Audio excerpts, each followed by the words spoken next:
இயேசு உன்னை மாற்றுகிறார் விடுதலை ஊழியத்தின் மூலம் பாவத்தினாலும் சாபத்தினாலும் பிசாசின் பிடியில் இருந்தும் பலதரப்பட்ட மக்களுக்கு இயேசு விடுதலை கொடுத்து வருகிறார்.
ஆண்டவராகிய இயேசுவின் இனிதான நாமத்தினால இந்த அற்புத சுகமளிக்கும் விடுதலை நேரத்துக்குள்ளே வந்திருக்க உங்கள் அனைவரையும் இயேசுவின் நாமத்தினால் இந்த நிகழ்ச்சிக்கு உங்களை அன்போடு வரவேற்கின்றேன்.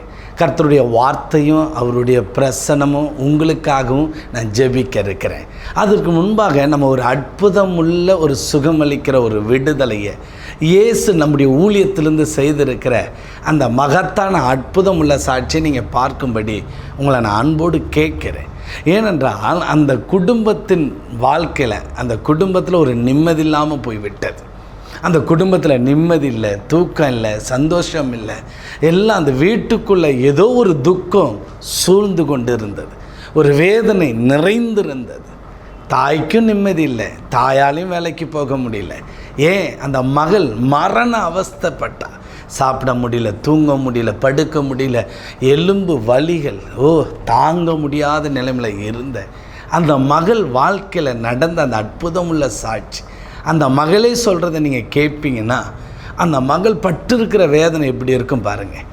அந்த மகளுக்கு இயேசு எப்படி அற்புதம் செய்தார் என்பதை அந்த மகள் சொல்லுகிறத நீங்கள் கேளுங்க. அதன் பிறகு நான் உங்களுக்காக தேவனுடைய வார்த்தையை சொல்லி உங்களுடைய அற்புதத்துக்காகவும் உங்களுடைய சுகமளிக்கிற ஒரு வல்லமை உங்கள் வீட்டுக்குள்ளே கடந்து வந்து இருளின் வல்லமை, வியாதியின் வல்லமைகள், மரண போராட்டத்தின் வல்லமையிலிருந்து இயேசு விடுதலை கொடுக்க போகிறார். ஆம், நம் ஆண்டவர் அற்புதமான ஒரு ஆண்டவர், விடுதலை கொடுக்கிற ஆண்டவர். 2-3 பேர் நாமத்தில் கூடினால் அங்கே வருவேன் என்று சொல்லியிருக்கிறார். கண்டிப்பாக இன்றைக்கு உங்களுக்கு ஒரு அற்புதம் நடக்க போகுது. உங்கள் மரண போராட்டங்கள் ஒரு முடிவுக்கு வரப்போகிறது. உன் வியாதி உங்களிலிருந்து நீங்கி வெளியேறப் போகிறது. கர்த்தர் செய்ய போகிறார். இந்த அற்புதமுள்ள ஒரு சாட்சியை நீங்கள் பார்த்துட்டு தேவனுடைய வார்த்தைக்கு நேராக கடந்து போகலாமா? பெரியகுளத்துலேருந்து வந்திருக்கேன். எனக்கு 2 இயர்ஸ் முன்னாடி ஒரு ஆக்சிடெண்ட் ஆச்சு, பைக் ஆக்சிடெண்ட். அதுலேருந்து என்னோடய ஸ்பைனல் கார்டு, அப்புறம் எனக்கு வந்து நர்வ்ஸ் ப்ராப்ளம் இருக்குதுன்னு டாக்டர் சொல்லியிருந்தாங்க. எனக்கு ரொம்ப ப்ராப்ளமாக இருந்துச்சு, ரொம்ப பெயின் இருந்துச்சு. லாஸ்ட் ஜூன் எனக்கு அங்கிளோட ப்ரேயர் மறுநாள்னால் அதுக்கு நாள் நைட்டு எனக்கு ரொம்ப உடம்பு சரியில்லாமல் இருந்துச்சு. நைட்டு தூங்குறப்ப 4 பிசாஸ் பயங்கரமாக எனக்கு போராட்டமாக இருந்துச்சு. அவ்வளோதான், நம்ம லைஃப் முடிஞ்சு அப்படின்னு சொல்லி நினச்சேன். ஏதாவது ஒரு ப்ரேயர் போகலாம் அப்படின்னு சொல்லிட்டு ஒரு தாட் இருந்துச்சு. எங்கேயாவது போவோம், மனசு ஒரு மாதிரி கஷ்டமாக இருக்குது, ரொம்ப முடியலையே அப்படின்னு நினச்சேன். அப்போ அங்கிள் ப்ரேயர் வந்ததுலேருந்து எனக்கு உட்காந்து எனக்கு ப்ரேயரில் எனக்கு ஒரு பயங்கரமாக அந்த ஒரு டச்சிங்காக இருந்துச்சு. அழுதுகிட்டே தான் இருந்தேன் நான் ஃபுல்லாக. லாஸ்ட்டில் சரி ப்ரேயர் பண்ணுவோம் அப்படின்ட்டு எப்பயும் ப்ரேயர் பண்ண வந்து அங்கிள் வந்து என்னை ப்ரேயர் பண்ணும்போது அங்கிள் எல்லாமே சொல்லிட்டாங்க. எனக்கு ப்ராப்ளம் இருக்குதுன்னு சரி தனியாக பேசணும்னு சொல்லி அங்கிள் எனக்காக ரொம்ப நேரம் ப்ரேயர் பண்ணாங்க. எனக்கு 10 இயர்ஸாகவே பிசாசு போராட்டம் இருந்துச்சு. என்னை பயமுடுத்துறது, தனியாக என்னால் தூங்க முடியாது. நான் கொஞ்ச நேரம் தனியாக படுத்தாலே வந்து என்னை கையை போட்டு யாரோ படுத்துப்பாங்க, என்னை போட்டு அமுக்குவாங்க, என்னால் தூங்கவே முடியாது. பயங்கரமான போராட்டம் இருந்துச்சு எனக்கு. இப்போ அங்கிள் ப்ரேயர் வந்தப்போ அங்கிள்கிட்ட நாங்கள் எதுவுமே சொல்லலை. எனக்கு உடம்பு சரியில்லாமல் இருந்துச்சு, அங்கிள் ப்ரேயர் பண்ணி விடுங்கன்னு மட்டும்தான் சொல்லியிருந்தோம். அங்கிள் ப்ரேயர் பண்ணுறப்ப வந்து எனக்கு அந்த போராட்டம், பிசாசு போராட்டம் எல்லாமே வந்து என்னை விட்டு மாறிச்சு. இங்கே வந்து ப்ரேயரில் வந்திருக்கீங்க, அவ்வளோதான், நமக்கு இன்னையோட நம்ம லைஃப் முடிஞ்சு, இந்த ப்ரேயருக்கு அப்புறம் அவ்வளோதான், வாழ்க்கையே முடிஞ்சு, நமக்கு இந்த ப்ரேயர் தான் நமக்கு லாஸ்ட்டு ப்ரேயர் நினச்சி வந்திருக்கீங்கன்னு சொல்லியிருந்தாங்க. அப்போ நான் பின்னாடி லாஸ்ட்டில் நின்றுருந்தப்போ நான் அழுதுட்டேன் பயங்கரமாக. ஏன்னா நான் அன்றைக்கி அதான் நினச்சி வந்தேன், இன்றைக்கி அவ்வளோதான் நம்ம வாழ்க்கை, இந்த ப்ரேயருக்கு அப்புறம் நம்ம வாழ்க்கை முடிஞ்சு, கடைசியாக நம்ம இந்த ப்ரேயருக்கு போயிட்டு வரலாம் அப்படின்னு சொல்லி அந்த வேர்டு என்னை ரொம்ப டச் பண்ணிச்சு. அது அங்கிள் இது எனக்காகவே வந்து கடவுள் பேசின மாதிரி இருந்துச்சு. அந்த ப்ரேயர் ஃபுல்லாகவே எனக்கு ரொம்ப ஆசீர்வாதமாக இருந்துச்சு.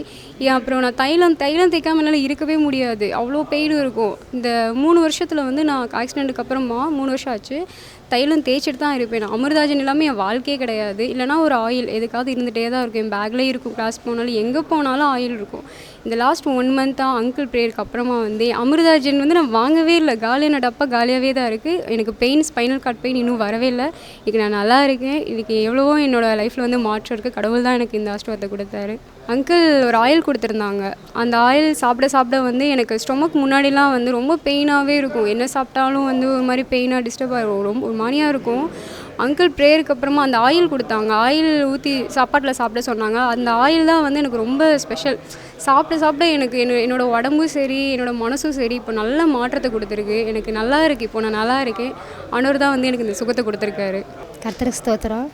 என் மகளுக்கு இப்போ ஆக்சிடென்ட் ஆனதுக்கப்புறம் நான் ரொம்ப கவலைப்பட்டேன். நானும் வேலைக்கே போக முடியல, இந்த பிள்ளைக்கு முடியாதனால ஆஸ்திரியாக அலைஞ்சி நான் ரொம்ப வேதனைப்பட்டு, நம்ம இவ்வளோ ஜோம் பண்ணுறோம், என்ன எனக்கு என் மகளுக்கு விடுதலை ஆகலையே, நம்ம என்ன இப்படி வாழ்க்கை வாழ்கிறோன்னு நான் ரொம்ப கவலைப்பட்டேன். இப்போ ஆண்டனி பிரதருக்கு ஒரு ப்ரேயருக்கு நான் அட்டன் பண்ணேன். என் மகளை கூப்பிட்டு வந்தேன். அன்றைக்கி இவர் நல்லா ஜோம் பண்ணார். ஜோம் பண்ணிவிட்டு இன்றைக்கி வீட்டுக்கு போங்க, எண்ணெயை கொடுக்குறேன் பொங்கன்னாங்க. அப்போ இந்த பிள்ளை படிக்க போகும்போதும் எனக்கு 24 எனக்கு கவலையாகவே இந்த பிள்ளை நினச்சி கவலையாகவே இருக்கும். நான் நல்லா செலவுடுத்த முடியல, நான் வெளியில் யார்ட்டையும் பேச முடியல, என் பிள்ளை இப்படி ஆயிடுச்சு, நான் ரொம்ப கவலைப்பட்டேன். ஆனால் இந்த ப்ரேயர் பண்ணும்போது இவர் பேர் எழுதி அதிகமாக என் மகளுக்காக அதிகமாக ஜோம் பண்ணார். அன்றைக்கி ப்ரேயர் முழுசும் என்ன ஆச்சு, அன்றைக்கி நைட்டு எனக்கு ரொம்ப சந்தோஷமாக இருந்துச்சு. இவரை பார்த்து எனக்கு கடவுள் இவரோட பேசுனதுனாலே என் மகன் அன்றைக்கி சந்தோஷமாக இருக்கேன் நான். ஆனால் ஒரு ஆயில் கொடுத்தாங்க, அதை சாப்பிட்டா கொஞ்சம் நல்லாயிருக்கும் அப்படின்னாங்க. 3 வேளையும் கரெக்டாக 3 சொட்டு ஊற்றி இந்த பிள்ளை சாப்பிடுச்சு 3 வேளையும். அதுக்கு முன்னாடி இந்த பிள்ளை எப்போ பார்த்தாலுமே அமிர்தாஜன் இருக்கும். அந்த ஆயில் இப்போ பக்கத்தில் எந்த நேரம் தடவிக்கிட்டே இருக்கும். நைட்லாம் சரியாக தூங்காது, பக்கத்துலேயே வாங்கும். எனக்கு இந்த இப்போத்தே நானும் வேலைக்கே போகல, இத்தனை வருஷமாக வேலைக்கே போக வீட்டோடு இருந்தேன். நான் ரொம்ப கஷ்டப்பட்டேன். இப்போ இங்கே வந்து ஜோம் பண்ணும்போது அன்றைக்கி ஒருத்தவங்க வந்தாங்க, மில்லுக்கு வேலைக்கு கூப்பிட வந்தாங்க. இங்கே தான் வந்து கூப்பிட்டாங்க என்னை வந்து. நான் அடுத்து இந்த 1.5 மாதமாக நான் மில்லுக்கு வேலைக்கு போகிறேன். என் மகளும் சந்தோஷமாக இப்போ படிக்குது, நல்ல மார்க் எடுத்துருச்சு. ஏன்னா இப்போ நிறைய மாற்றம் என் குடும்பத்திற்கு. நானும் வேலைக்கு போகிறேன், நான் வேலை சேர்த்து நான் நல்லா வேலை செய்கிறேன். எல்லா பழைய மாதிரி நானும் போய் 1.5 மாதம் ஆகுது. ஆனால் நான் பழைய ஆள் வேலை நான் செய்கிறேன். உண்மையிலே கர்த்தருடைய நாமம் மகிமைப்படுவதாக. என் பிள்ளையை நான் நல்லா இருக்கும்னு ஆண்டனி ப்ரேயர் மூலியமாக நாங்கள் நல்லாயிருக்கோம். இப்போ சந்தோஷமாக இருக்கும். தேவனுக்கு மகிமை உண்டாகட்டும். இயேசுவின் நாமம் இந்த பூமி எங்கும் பிரஸ்தாபமாகட்டும். எவ்வளோ ஒரு நல்ல தேவன் பாருங்கள். இந்த மகளுடைய வேதனைகள், கண்ணீர்கள், சரீர வலிகள், மரண அவஸ்தையிலேருந்து எப்படி தேவன் அந்த மகள் மேல் மனதுருகி அந்த மகளை தொட்டு குணப்படுத்தி இன்றைக்கு சந்தோஷமாக அந்த குடும்பம் இருக்கிறது. எவ்வளோ மகிழ்ச்சி இல்லை? அந்த வீட்டுக்குள்ளே மறுபடியும் ஒரு மகிழ்ச்சி வந்து விட்டது.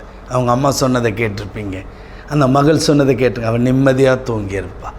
அவளுக்கு இருந்த எல்லா கட்டுகளும், மரண போராட்டத்தின் வல்லமையும் கர்த்தர் நீக்கி போட்டார்.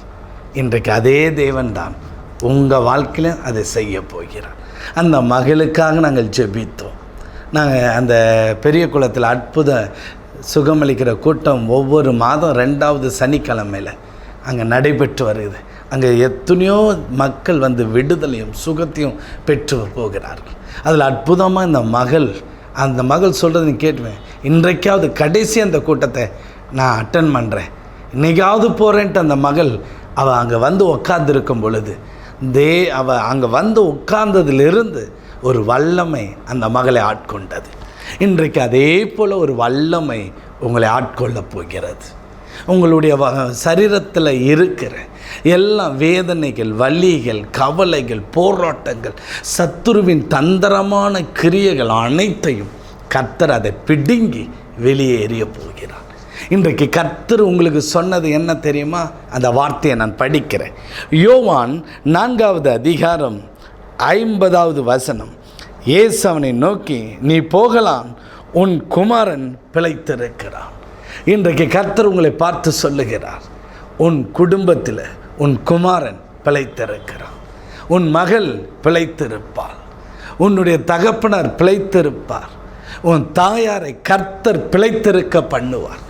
அவர் அதை தான் சொல்கிறார், நீ பிழைத்திருக்க பண்ணுவேன்.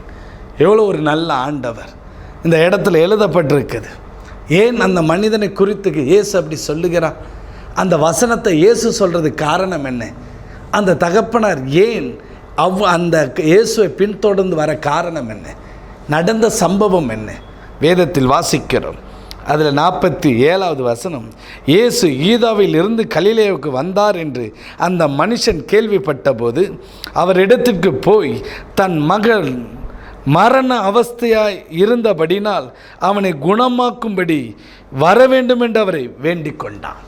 அவனுடைய மகன் மரண அவஸ்தையில் இருக்கிறான், மரண அவஸ்தையில் கஷ்டப்பட்டு கொண்டு இருக்கிறான், மரணமும் அவனும் அருகாமையிலே உட்கார்ந்து இருக்கிறாங்க. எப்பொழுது அந்த உயிர் போகும்?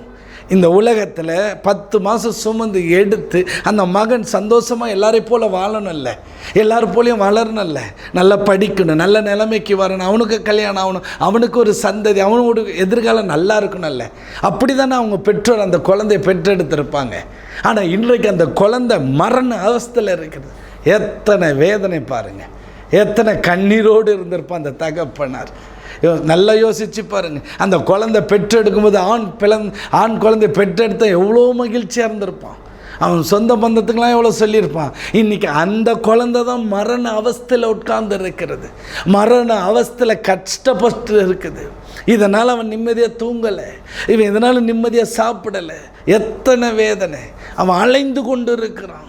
சாப்பாடை விட என் பிள்ளை உயிர் பெற்றால் போதுமே, என் பிள்ளை குணமாகனா போதுமே, அந்த ஏக்கம், எண்ணங்கள்.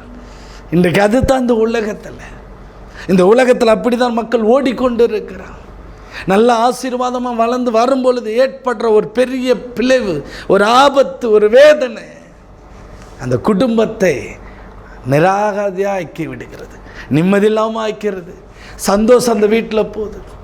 எத்தனை குடும்பத்தில் இந்த உலகத்தில் இருக்குது தெரியுமா? எத்தனை குடும்பம் இந்த கண்ணீர் வேதனையில் போய்கொண்டு இருக்கிறாங்க தெரியுமா? ஒருவேளை இதை நீங்கள் பார்த்து கொண்டு இருக்கிற உங்கள் குடும்பத்தில் நீங்கள் அப்படி இருக்கலாம். நீங்கள் இதனால் யோசித்து வேதனையோடு படுக்கையில் இருக்கலாம், கண்ணீரோடு நீங்கள் ஜெபம் பண்ணி கொண்டு இருக்கலாம். நான் இன்றைக்கு உங்களுக்கு சொல்லுகிறேன், கர்த்தர் என்ன சொல்லுகிறார் தெரியுமா? அவர் சொல்கிற வார்த்தை, உன் குமாரன் பிழைத்திருக்கிறான். கர்த்தருடைய வார்த்தை வல்லமை உள்ளது. அன்றைக்கு இயேசு கிறிஸ்து ஊழியம் செய்து கொண்டிருக்கும்போது அவர் சொன்ன ஒரு வார்த்தை நான் வாசிக்கிறேன். மார்க்கு எழுதின சுவிசேஷ புஸ்தகத்தில் 1வது அதிகாரத்தில் 15வது வசனத்தை, கால நிறைவேறிற்று, தேவனுடைய ராஜ்ய சமயமாயிற்று, மனம் திரும்பி சுவிசேஷத்தை விசுவாசியுங்கள். அன்னைக்கு இயேசு இருந்த காலத்தில் அவர் சொல்கிறார், காலம் அருகாமையில் வந்து கொண்டே இருக்குது.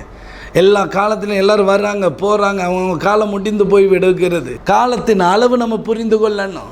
அதனால தான் இந்த வேதத்தை நம்ம விசுவாசிக்கணும். இந்த வேதாகமத்தில் சொல்லப்பட்ட வார்த்தைகள் நிறைவேறிருக்கு.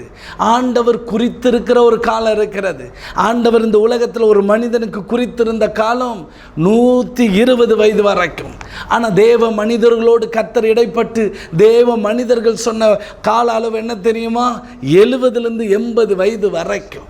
அந்த காலம் நிறைவேறி கொண்டே இருக்கிறது. எல்லாரும் அந்த காலத்தை கடந்து போய் தான் ஆகணும்.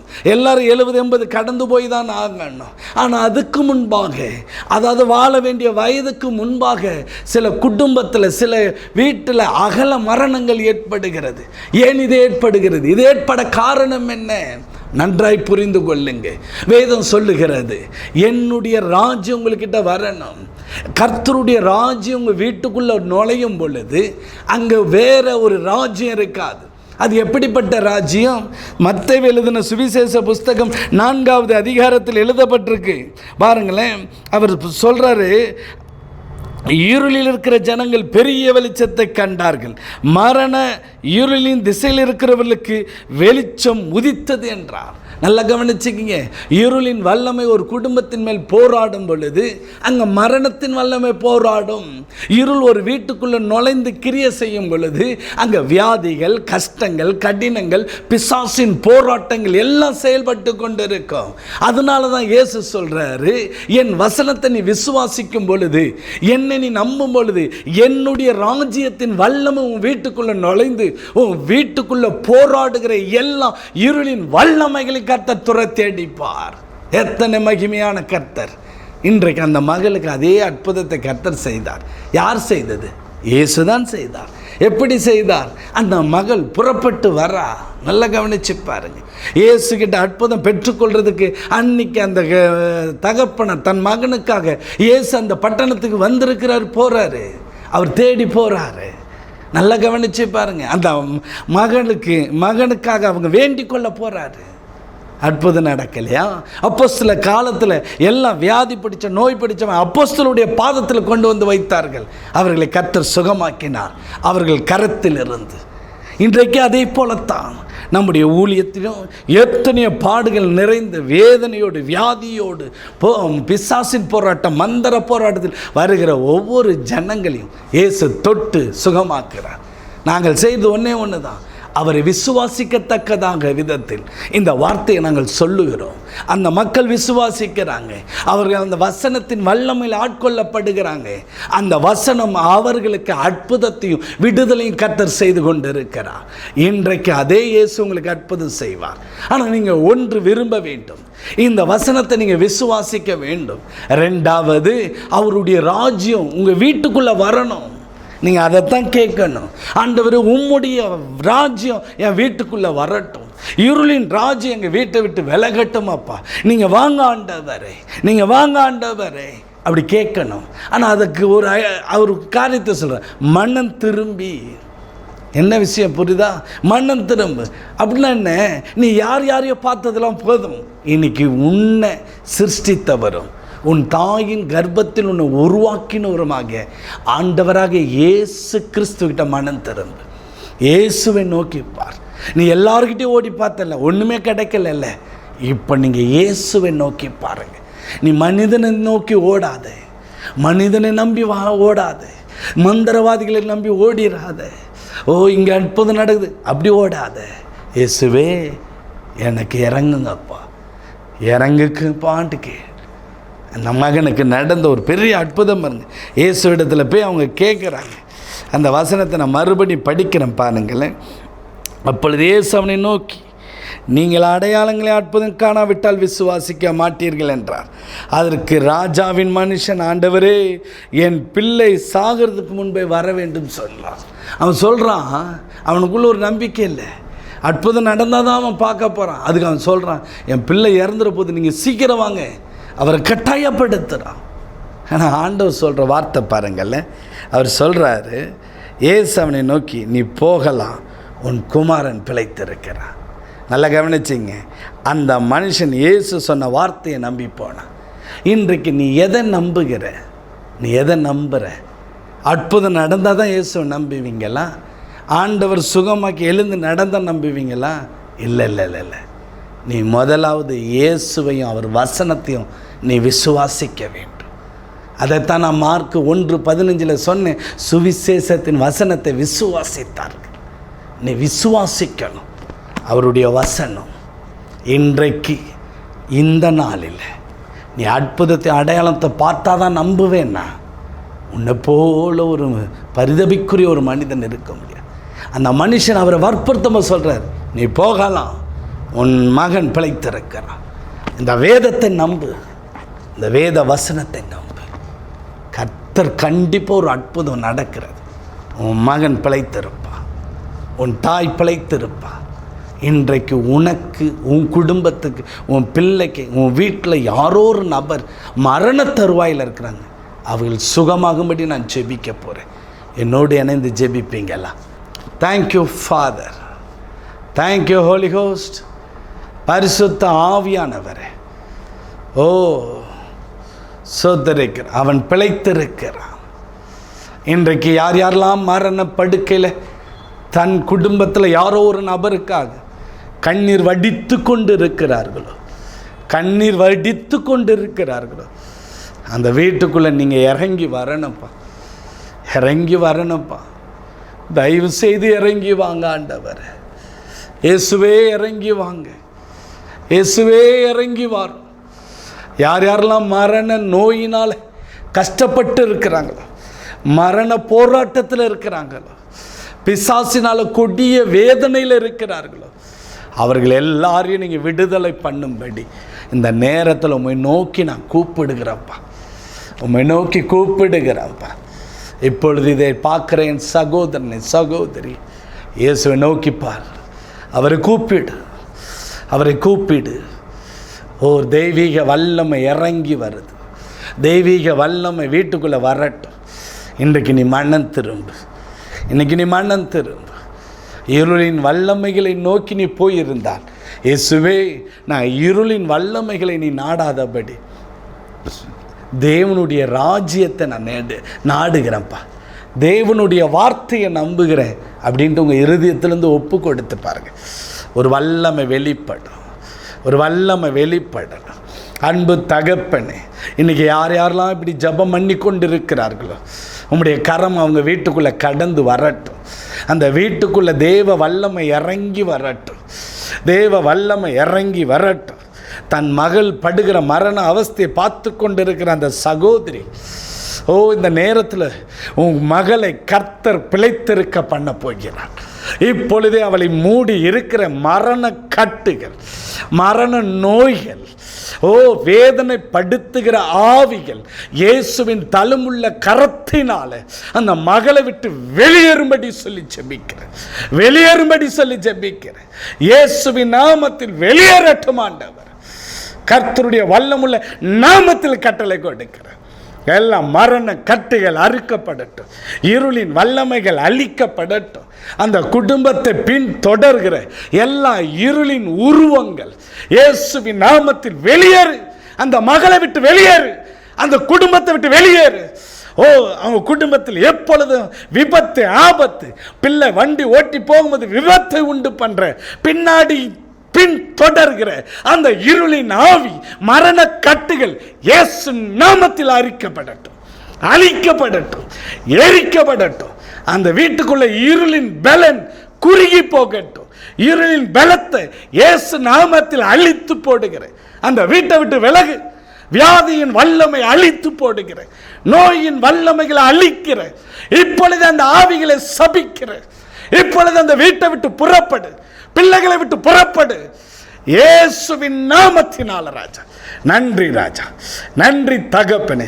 இப்பொழுது ஒருவேளை உன் நரம்பு வலியோடு நீ கஷ்டப்படலாம், ஓ சோதரிக்கிற வயிற்று ப்ராப்ளத்தில் கஷ்டப்படலாம், ஓ உனக்கு எந்த இடத்துல பலவீனம் இருக்கோ அதில் கைகளை வைத்து கொள்ளுங்க. கர்த்தருடைய கரம் உங்களை தொட போகிறது, இப்பொழுதே தொட போகிறது. இப்பொழுதே கர்த்தருடைய வல்லமை தொடும். இயேசுவின் வல்லமுள்ள நாமத்தினால, இயேசுவின் வல்லமுள்ள நாமத்தினால தொடுங்க ஆண்டவரே, தொடுங்க ஆண்டவரே, தொடுங்க ஆண்டவரே, தொடுங்க ஆண்டவரே.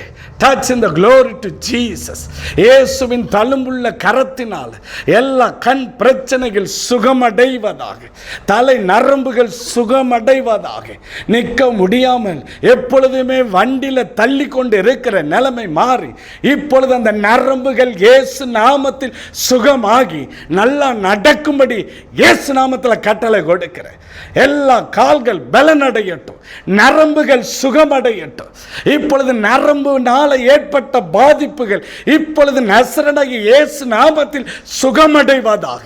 எல்லா வலது கண்ணம் பகுதி, இடது கண்ணம் பகுதி, ஒரு ஷோல்டர் ஒரு பகுதி, சோத்திருக்கிறோம் அப்பா, உணர்வில்லாதபடி செயலற்று போய் இருக்கிறதெல்லாம் இப்பொழுது நீங்க தொட்டு சுகப்படுத்தும்படி ஜெபிக்கிறேன், தொட்டு சுகப்படுத்தும்படி ஜெபிக்கிறேன். தைராய்டுகள் இயேசு நாமத்தில் சுகமடையட்டும். ஆமென். இயேசுவின் சுகமளிக்கிற வல்லமை தொடட்டும், தொடட்டு ராஜா, யூட்ரஸ் தொடட்டு. யூட்ரஸில் இருக்கிற கட்டிகள் சுகம் அடைவதாக. அப்பா, கர்ப்பத்தின் கனி வராதபடிக்கு இருக்கிற எல்லா பலவீனப்படுத்துகிற யூட்ரஸில் ஒளிந்து இருக்கிற இருள் இயேசு நாமத்தில் வெளியேறிட்டு கட்டளை கொடுக்கிறேன். I come in the name of Jesus. விலகிற எல்லா உறுப்புகளை விட்டு விலகு.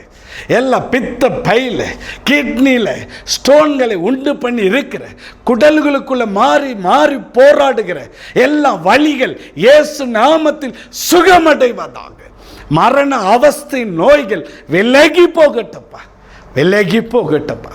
அன்பு தகப்பனே, மரணத்தின் படுக்கையில் இருக்கிறவங்கள இப்பொழுதே நீர் இறங்கி வந்து அந்த மரண ஆவியை இயேசுவின் அப்பா நாமத்தினால நான் சொல்கிறேன், நீங்கள் அதை துரத்தும்படி கட்டளை கொடுக்குறப்பா. அவங்களுக்கு ஒரு உயிர் வரட்டும்ப்பா, ஒரு புதிய ஜீவன் வரட்டும் அப்பா. அந்த குடும்பம் சந்தோஷமாக இருக்கட்டப்பா. அன்பு தகப்பனே, ஒவ்வொரு குடும்பம் சந்தோஷப்படத்தக்கதா நீங்கள் தொடுங்கப்பா, தொடுங்க. அந்த வீட்டில் இனி சந்தோஷம் இருக்கட்டும், அந்த வீட்டில் இனி ஆரோக்கியம் இருக்கட்டும், அந்த வீட்டில் ஒரு மகிழ்ச்சி இருக்கணும்ப்பா. நிம்மதியாய் சாப்பிட்டு நிம்மதியாய் படுத்துறங்கட்டும், அவங்க தூக்கம் நிம்மதியாக இருக்கட்டும்ப்பா. இன்றைக்கு உம்முடைய ஊழியக்காரன் நான் உம்முடைய வசனத்தை சொல்லியிருக்கிறேன். உன் மகன் பிழைத்திருப்பான். இனி அவங்க பிழைத்து வாழ அந்த வார்த்தையை இவங்க விசுவாசித்து ஆசீர்வாதமாக இருக்கும்படி இயேசு நாமத்தை நாங்கள் ஜெபிக்கிறோம்ப்பா. ஆமேன், ஆமேன். கர்த்தர் உங்களை தொட்டு இருக்கிறார். கர்த்தருடைய வல்லமை உங்களை தொட்டு இருக்கு. உங்களுக்காக நாங்கள் ஜெபிக்கணும்னா நம்முடைய வாட்ஸ்அப் நம்பர் உங்களுக்கு முன்பாக இருக்கும், அதில் நீங்கள் தொடர்பு கொள்ளுங்கள். நம்முடைய ஊழியமானது தாம்பரத்து அடுத்த பதுவஞ்சேரியில் நடைபெற்று வருகிறது. உங்களுக்காக ஜெப எண்ணெய் தேவைன்னா வந்து வாங்கி கொள்ளுங்க. ஆமாம், அந்த எண்ணெயை பயன்படுத்தி பாருங்கள். கண்டிப்பாக கர்த்தர் சுகத்தையும் பலத்தை தந்து உங்களை ஆசீர்வதிப்பார். இன்றைக்கு கர்த்தர் உங்களை தொட்டு இருக்கிறார். கர்த்தர் நாம மகிமைப்படும். எப்போ உங்களை கர்த்தர் தொட்டு நீங்கள் அற்புத சுகத்தை பெற்றிருந்தால் எங்களுக்கு அந்த சாட்சியை சொல்ல மறக்காதீங்க. கர்த்தர் நாம மகிமைப்படட்டும். God bless you.